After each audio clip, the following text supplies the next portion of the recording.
Participación de la audiencia, dejamos en el aire el tema de la ley del fascismo. Este conjunto de leyes que se está aprobando en la Asamblea, las propuestas que hay, la regulación de las ONG, la ley contra el fascismo, la ley que se plantea también para regular el tema de las redes sociales, han generado preocupaciones, porque para un sector político del país significa, bueno, mayor persecución contra el que piense distinto.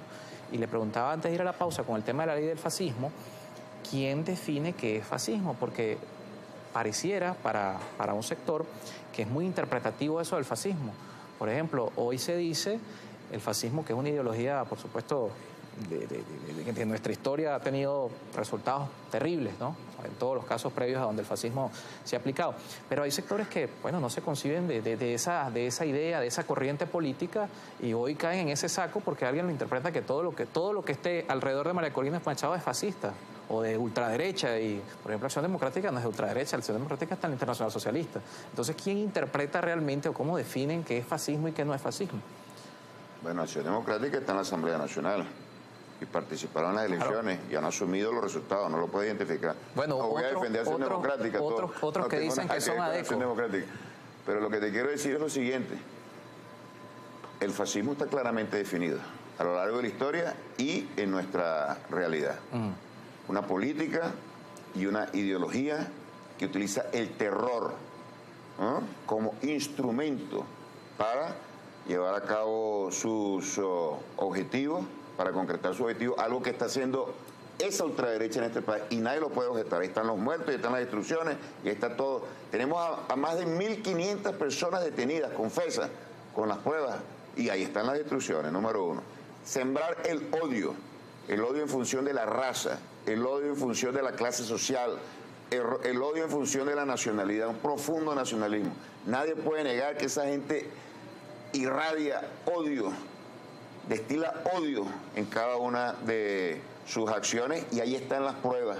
Y no solamente, por cierto, en este escenario, sino en escenarios anteriores, como antes te lo estaba mencionando. Son actores que dependen de fuerzas internacionales, en este caso los Estados Unidos. Lo mismo ocurrió con Pinochet en Chile, lo mismo ocurrió con Videla en Argentina, en Centroamérica. Esos regímenes fascistas, en ese caso militar, no hubieran llegado al poder sin el apoyo de los Estados Unidos. Y sobre todo son el fascismo como tal, y eso lo vimos con los nazis, y cada una de estas cosas lo vimos así con Mussolini, con Franco en España. Utilizan la manipulación de la realidad a través de diferentes medios, en este caso las redes sociales, eso está desbocado, como un arma predilecta para permear a la opinión pública, y a través de eso generar una situación de ingobernabilidad, de conflictividad creciente, pero siempre utilizando la mentira, siempre utilizando el odio, siempre utilizando la confrontación entre las personas. Eso está claramente definido. Es decir, en pocas palabras, el que venga con el propósito de sembrar terror y odio no tiene cabida en la vida social nacional, y lo consideramos como expresiones del fascismo, claro, o del neofascismo. ¿Y qué vamos a hacer con esa fuerza? Bueno, sencillamente la vamos a prohibir. Pero no tiene cabida en esta coyuntura ambas partes se han confrontado. Por ejemplo, una cosa es la confrontación en la búsqueda del voto, una cosa es la confrontación ideológica, una cosa es la confrontación política, y otra cosa es utilizar la violencia y el terror, grupos delictivos, para atentar contra la vida de las personas, para atentar contra la paz de la nación. Eso fue lo que se vio en el país. Eso nadie lo puede objetar. Eso es parte de una situación de terror. Y yo te voy a decir, en años anteriores, sectores opositores hubieran caído en esa trampa y se hubieran alineado a esa política. Pero el trauma ya es tan profundo, 2002, 13, 14, 17, 19, 20... ya está profundo que el pueblo está cansado, incluso sectores de la oposición no van a aceptar. Y tú ves a los opositores estos que están generando toda una falsificación en función de su discurso del fraude electoral, toda una falsificación y un delito tremendo esa situación. Tú ves que ellos tampoco salen a la calle cuando son convocados por estos sectores, porque ellos entienden que una cosa es hacer oposición y confrontarse política e ideológicamente, y otra cosa es el propósito de generar una guerra.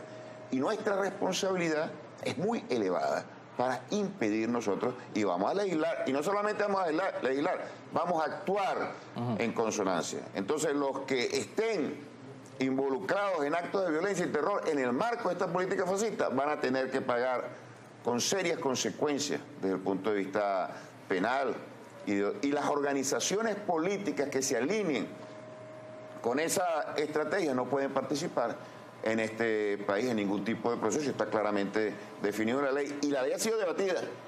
No hay ni una sola objeción en amplísimos sectores políticos, económicos, culturales, sociales que han participado allí.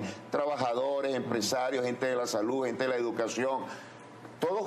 Todos. El país se ha unido precisamente para arrinconar a las fuerzas del odio y del terror, que son las fuerzas del fascismo. Y esto está vinculado a la nueva reglamentación, la nueva legislación que regula a las ONG. Las ONG son organizaciones que nadie las podía tocar, iban por la libre, pues. Nadie sabía de dónde sacaban el dinero, si era lavado de dinero, nadie sabía cómo las aplicaban y cómo las instrumentaban, si era para el robo personal o para la agitación política o para generar zozobra en el país. Eso no puede ser. Y nosotros no estamos prohibiendo a las ONG, pero sí las estamos regulando. Y cuando la regulación establece que están al margen de la ley, como es el caso de Súmate, que recibe enormes cantidades de dinero del Departamento de Estado a través del USAID y de la ANET, que utilizan sus recursos para inmiscuirse en los asuntos internos de una manera abierta y descarada, y como no lo puede hacer directamente, utilizan hasta ONG. Entonces esos grupos no pueden actuar. ¿Quién le dijo a Súmate que se podía erigir en un CNE paralelo y que podía generar una situación de esta naturaleza, y además forjando la inmensa mayoría de todas las cosas que aparecen ahí publicadas en sus páginas? Eso no puede ocurrir. Nosotros tenemos que poder. Hay demasiadas cosas que están en juego. Venimos de un trauma gigantesco, producto de una intervención de los Estados Unidos, en la cual trataron de promover golpe de Estado, la incorporación de mercenarios desde el punto de vista militar para asesinar a políticos del país, el bloqueo que ha sido de una incidencia terrible para el pueblo, y nosotros hemos normalizado para que vengan unos zagaletones, unos tremendos irresponsables, unos fascistas, unos resentidos sociales, una gente que viene de grupos económicos muy poderosos, con todos sus caprichos y con toda su prepotencia, para violentar la norma y someternos a nosotros nuevamente a una situación de esa naturaleza. No, el país se ha unido. El país está consciente, el país está tranquilo, pero sobre todo el país está unido en relación a la necesidad de confrontar a esos sectores y aislarlos lo más posible. Y la ley se encargará de prohibir su actuación. No tienen cabida en este país.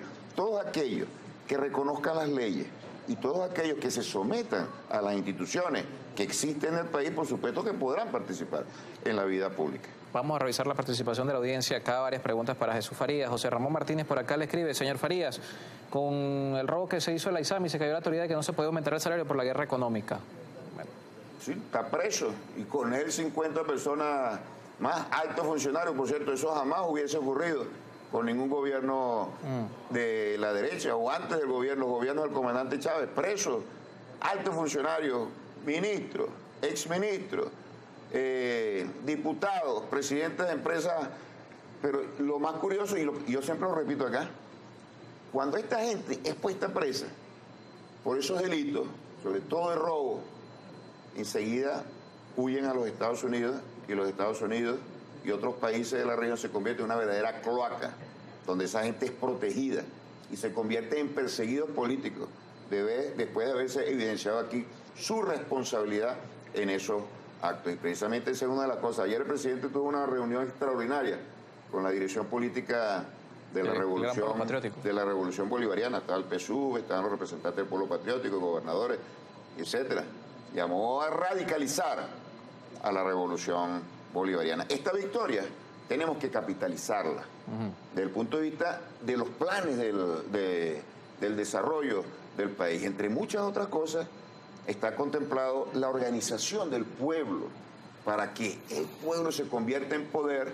Y tú hablabas de corrupción. Bueno, una vez que el pueblo asuma plenamente las riendas de la nación y los recursos se generen y se inviertan en proyectos donde el pueblo tiene un rol protagónico, él mismo lo decide y él mismo lo ejecuta, eso reduce de una manera extraordinaria el margen que se abre para la mala administración de los recursos públicos. Y este domingo, por cierto, están convocadas 4.500 comunidades, es decir, comunas del país, 4.500, para designar, elegir proyectos de sus comunidades que ellos mismos han establecido previamente como prioridades en función de la ejecución de esos recursos. ¿Quién lo va a ejecutar? Ellos mismos, con el amor que no tiene nadie, porque eso le va a generar un provecho directamente a esas comunidades. Eso es una expresión de democracia más acabada que esa. Es difícil conseguir donde el pueblo ejerce directamente, bueno, todo el elemento de la política y se plasma ahí su interés sin ningún tipo de intermediario.